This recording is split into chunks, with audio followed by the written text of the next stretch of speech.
All right, Alexander, let's talk about the European Ukraine call with U.S. President Trump and Vice President J.D. Vance. Let's talk about what Mertz has said about the call.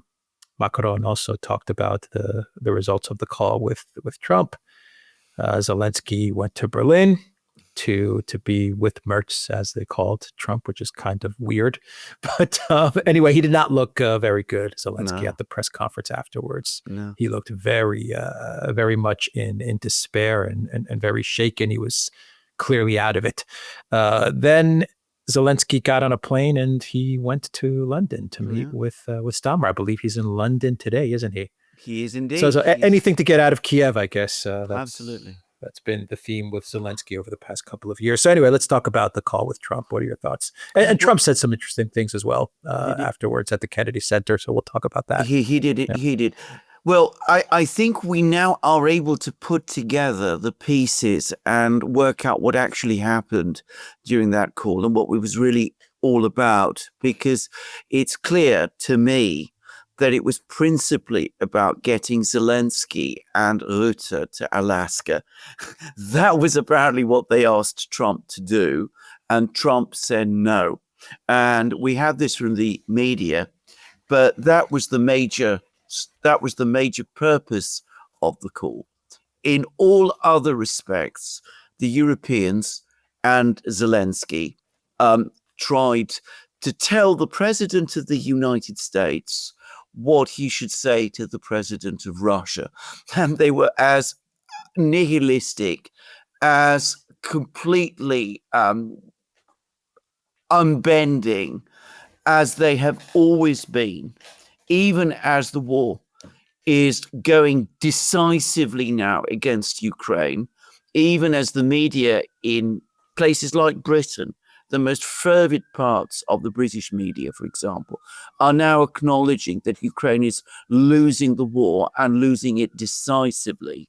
They still want to get the president of the United States to follow their line, to follow their dictation, to go to the president of Russia, to threaten him with more sanctions, to threaten him with more tariffs. Merz apparently wanted Trump to impose sanctions and tariffs before the meeting even took place. It leaves me speechless, but that's what these people were about. So they tried to get Zelensky and Rutte to Alaska, and they wanted to make sure that Trump sticks to what you might call the party line in Ukraine. No concessions, no territorial swaps, unconditional ceasefires, no restraints on the size of the Ukrainian armed forces. They're back to talking about the coalition of the willing, peacekeeping forces in Ukraine, all of those things. It really was astonishing. $1 trillion? $1 trillion, all of that. Payment, it was all there. I mean, it was absolutely incredible. And my sense is that Trump and Vance were listening to it all. Trump, I think, kept his cool, and he went away, and I think he humored these people. He said to them what they wanted to hear. He said, "I'm not going to make a deal with Putin on Friday," which he clearly isn't. This is clearly not what this is about at all. I mean, there's not going to be a signed agreement with Putin on Friday. He said the usual things about seeking a ceasefire and all of that. He was asked a question at a press conference about, will there be tariffs and sanctions if the Russians don't agree to a ceasefire. He said there would be very, very grave consequences for Russia. But I noticed that he was careful not to commit himself to further sanctions and tariffs. But anyway, I don't want to perhaps be over optimistic in the way I interpret Trump's words, but I'm talking about what the Europeans were trying to do over the course of this meeting. And as I said, completely negative, completely hostile, trying to box Trump in and trying and failing to get Zelensky and Rutte to Alaska. the terms that the Europeans and Zelensky put to Trump, which is interesting in and of itself. The vassals are dictating terms to the United States. Okay, the terms that they came up with: sanctions remain, Ukraine gets into NATO, a ceasefire on the current front lines, a freeze. A freeze is what they want. More weapons to pour into Ukraine as well. And they want 1 trillion from Russia, a ridiculous set of terms, given everything we know today, which is that Ukraine is not losing. They have lost. Even Orban said it. Ukraine lost the war, he said. Orban said Russia won. Previously, Orban would say Russia is winning, Ukraine is losing. No, Viktor Orban said Russia won this war. The terms that they put out there are meant to get Trump to keep the war going. That's the reason that they put this ridiculous set of terms to Trump, and they're demanding that Trump take this to Putin, because they know that if you presented this to the Russians, they would just walk away. They would laugh at these terms. I mean, everyone knows it. Everyone knows that these terms are meant to be rejected by the Russians, so the war can keep going. Not because the Europeans or even Zelensky care about a just peace, as they always talk about a just peace. They always use those words. They don't care about ending the war. They want to keep the war going. That's what they want, because it's all about keeping the United States in Europe. For the Europeans, that's their number one concern. They don't care about land swaps. They don't care about any of that stuff. They want the war to keep going because it's the war that keeps the Americans in Europe. It's the war that keeps the money going to NATO. It's the war that keeps the money flowing to the EU, or at least keeps the United States invested in the EU. And for Zelensky, we've said it many times. For Zelensky, it's critical that the war keeps going, because that's how he keeps his position. That's how he keeps his power. That's what this is all about.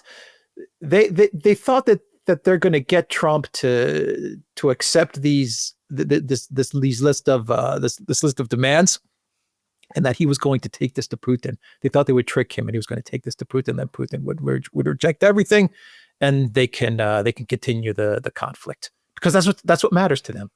That's absolutely Continuing correct. The conflict. That is absolutely correct. And I was going to say something else. I think now we can finally stop.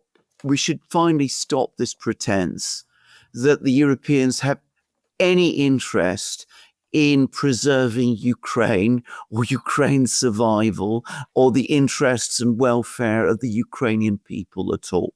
Because going back to your point about what Orban was saying, that Ukraine has lost and Russia has won, that is obviously true. Everybody who is observing the situation can see it. And yet they want this war to continue.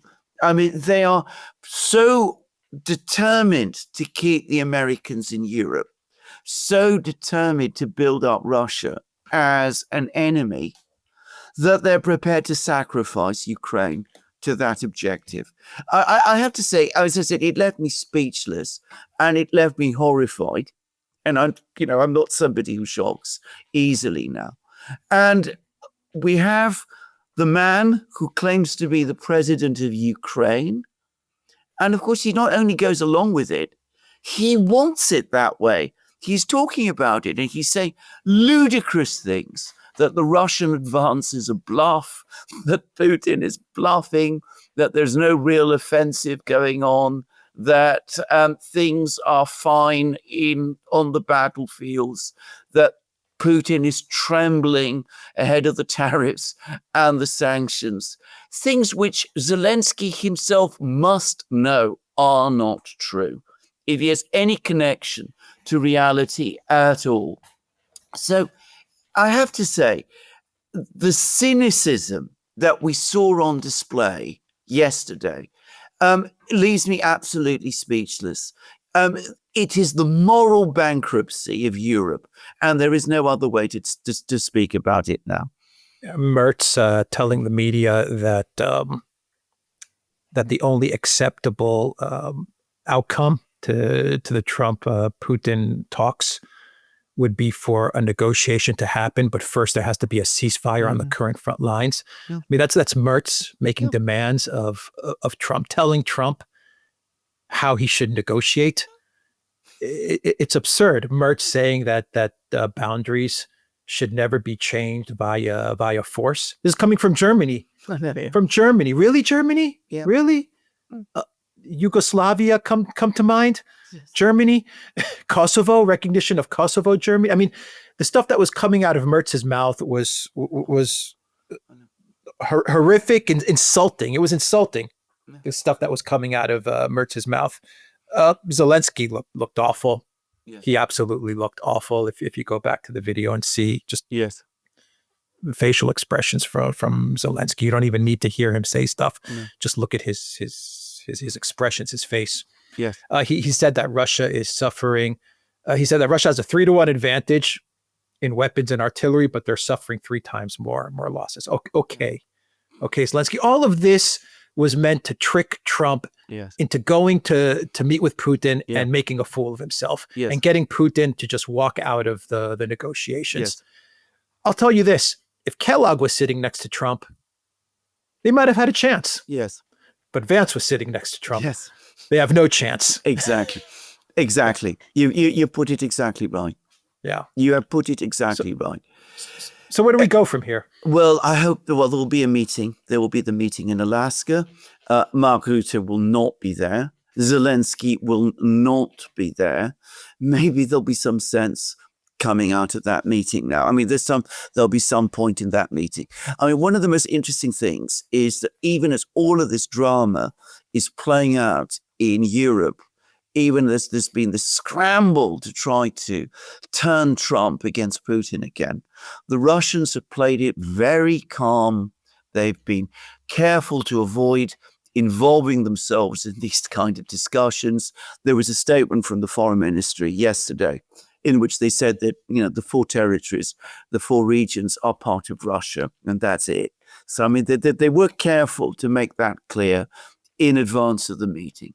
But the Russians clearly are going to Alaska in the mood to talk, to have a proper discussion about the situation in Ukraine with the President of the United States, who, as you absolutely rightly say, is the president of not just the superpower, but the country of which the Europeans are vassals.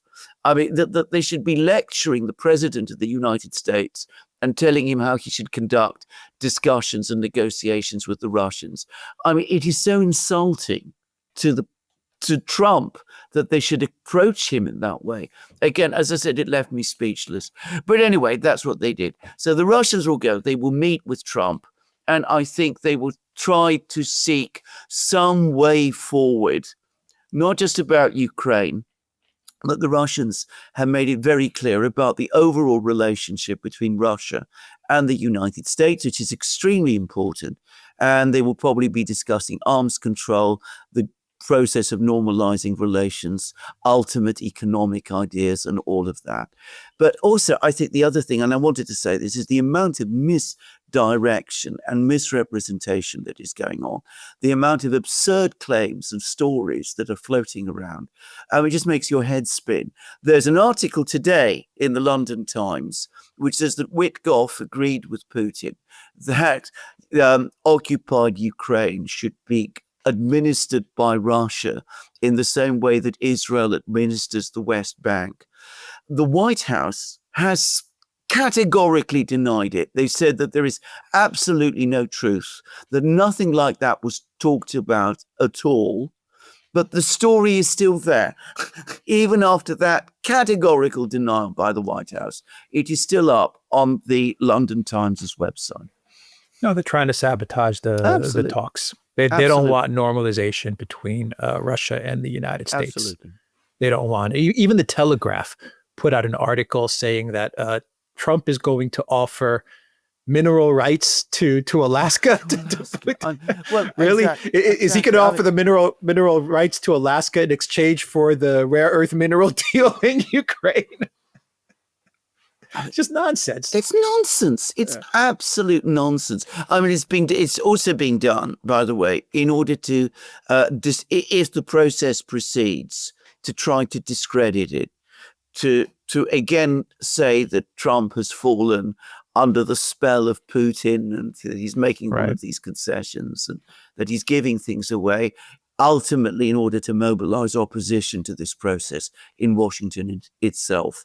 And they're trotting out again the old stories about the Helsinki meeting in 2018 and about how Trump sided with Putin against these intelligence agencies and all of those things, which wasn't true about what happened at the meeting itself, by the way. It's a complete misrepresentation of the things that Trump actually said. And again, it completely disregards everything we know about that whole issue, which was Russiagate. Everything that we've learned since from Mueller, from Duran, from Horowitz, from Gabbard, all of that might as well never have happened. Yeah, well, Russiagate is not going to work this time around. Not going to happen.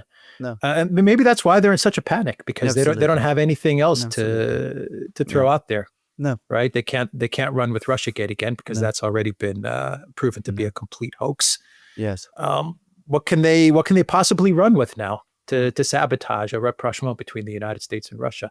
If we get there, if we get there, we don't know. We got a long way to go. We got a long way to go. And with Trump, you don't know. No. You don't know. You could say one thing one day and the next day you don't know. No. But they're definitely in a panic, aren't they? Yes, absolutely. Absolutely. A panic.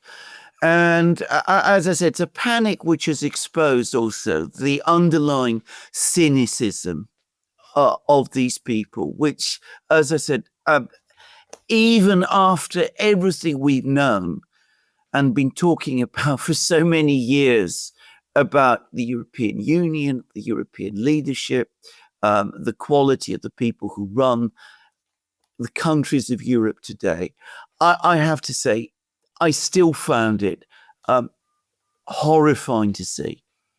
Well, why? It's about self-preservation, isn't it? Yeah.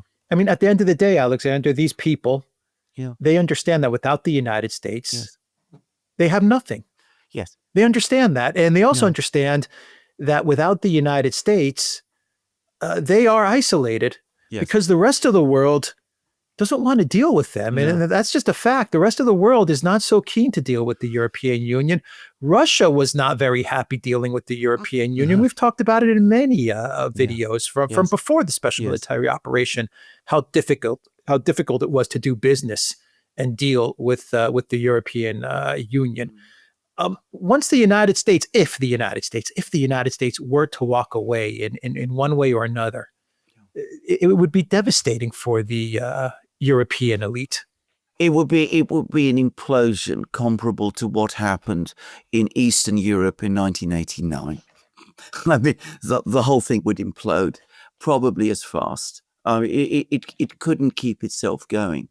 But yes, look, I understand the motivations. I understand the calculations. But still, it's a war. People are dying.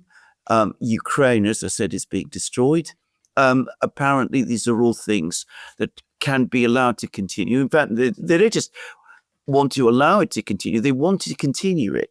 They want to continue in order that they can preserve their own positions and keep, as you said, the money flowing to them personally from the United States. I mean, it should makes it very clear. I mean, money is now the big taxpayers' money is going to be flowing from Europe to the United States, but American taxpayers' money is going to continue to flow. That's what they want, to continue to flow to the institutions, NATO, the European Union, and all of the rest, which keep them happy. So that's what this is all about now. If you a predatory, parasitical, cynical, morally exhausted elite. So, what do you think about the federalization of Ukraine? I've seen that floated out there in a couple of reports about what Putin and Trump could be talking about when it comes to a Ukraine after the conflict, Yeah. or how to properly end the conflict so that there is a Ukraine that's left, and it's a Ukraine that Russia can coexist with. Yes. The Russian Foreign Ministry has made it very clear the oblasts that Russia considers to be part of the Russian Federation, it's in the Russian Constitution, and those are non-negotiable. At least that's the statement that came from the Russian Foreign Ministry yesterday. Yes. So if we start from that point, we then have to talk about what's left of Ukraine, and how do you create a situation so that the United States is okay with whatever deal, and Russia can say we're good as well with this negotiation, with this outcome. Could it be a federalization structure? Yes, it could be. And can I just say something? Federalization was first suggested back in 2014, immediately after the Maidan takeover, revolution, coup, whatever you want to call it.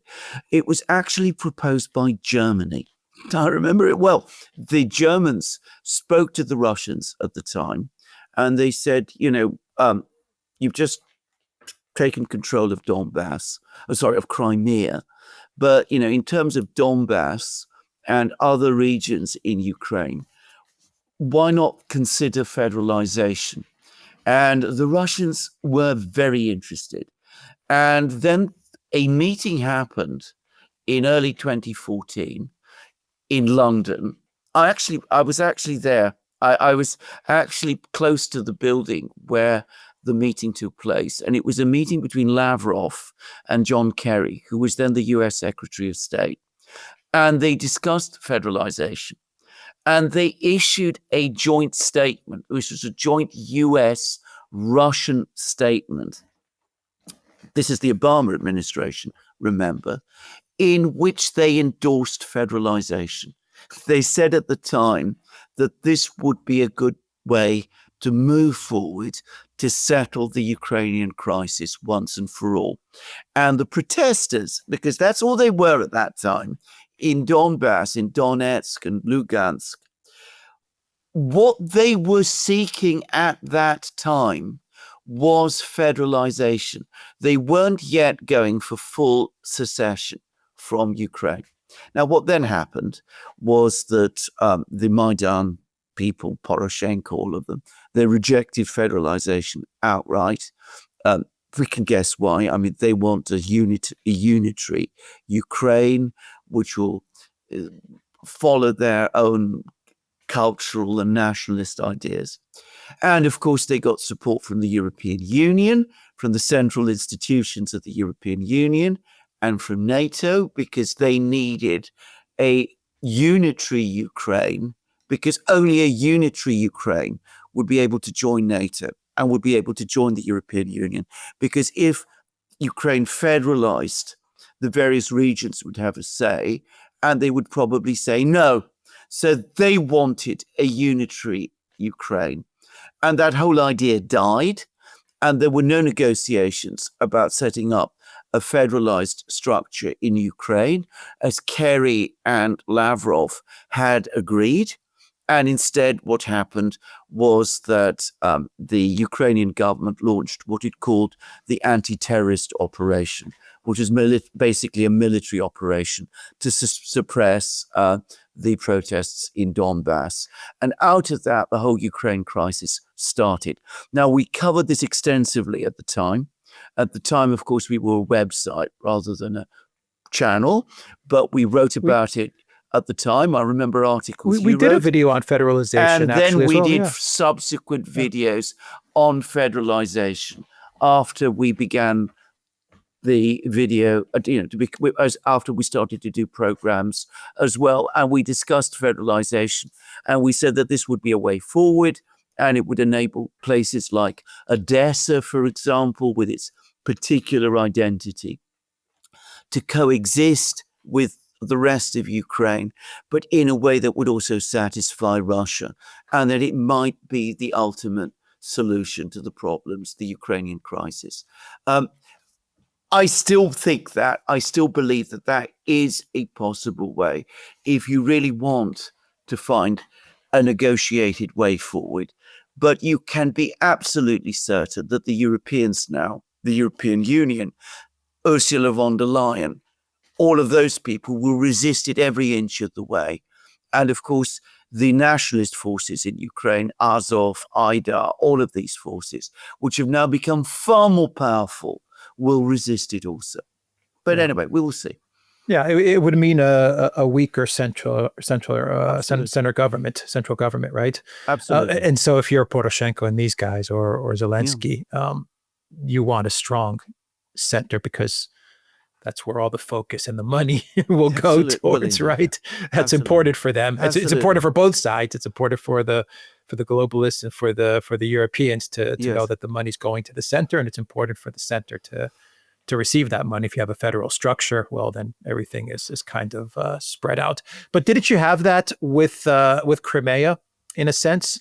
I mean, Crimea was an autonomous republic within Ukraine, and didn't Minsk 1 and 2 grant a federal structure at least to Donetsk and Lugansk if it was adhered to?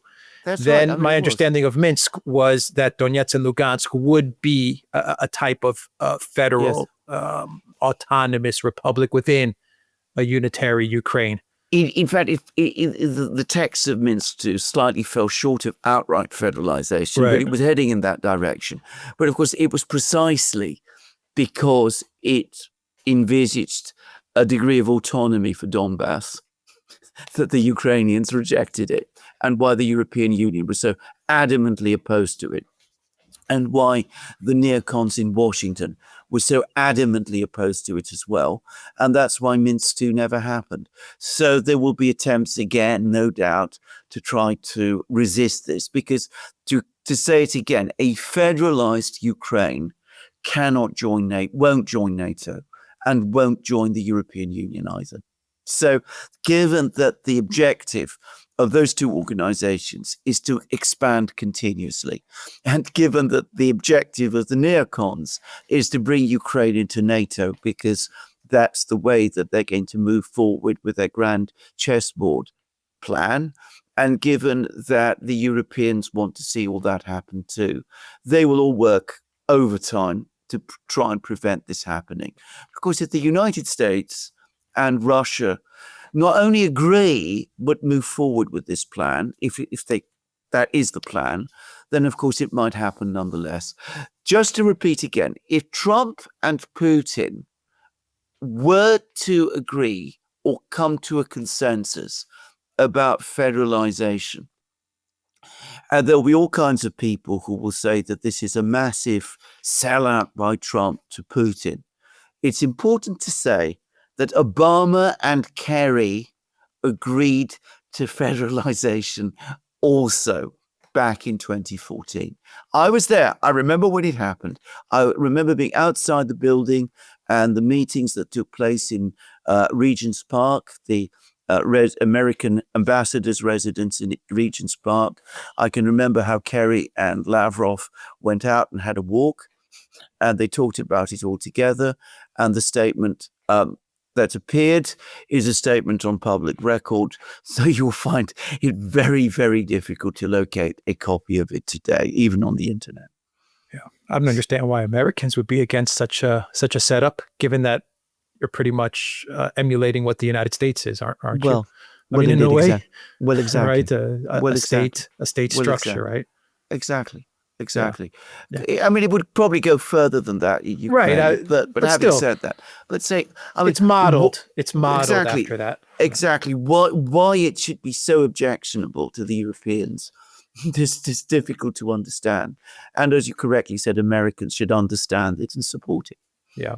Anyway, I've been reading a lot of reports, and every now and then I see that term pop up in there, the federalization that goes into the Constitution, something like that, a federal structure. All right, I think that's That's all That's we can everything. We say. wait. Yeah, that's all we can We say. must wait and see now what actually comes out of Alaska. I mean, I doubt that we will have just to quickly anticipate, I doubt that we will have any announcements of that kind after the meeting. The key thing is if it's clear that Putin and Trump have got on and that they have some kind of sense that they're working together, then this process can move forward. And Trump says that he wants a follow-up meeting quickly. He's still talking about bringing Zelensky along. But I don't think the Russians will want that at this stage. But, if they agree to He meet wants again, a quick meet. Yeah. a quick meeting. Do you think the Russians would agree to that? No, I don't think at this stage they would want Zelensky there. But if they agree to a quick meeting in Russia and that the atmospherics of the meeting are good, then, as I said, the process is moving forward. And even if there's no concrete agreements, that will be a step forward in itself. But anyway, we'll have to wait and see. All right. We'll end the video there. The Duran.locals.com. We are on Telegram and X and Rumble, and go to the Duran shop. We have a special 15 to 30% off selected merchandise. So definitely go to the Duran shop. The link is in the description box down below, and check out our current discounts. Take care.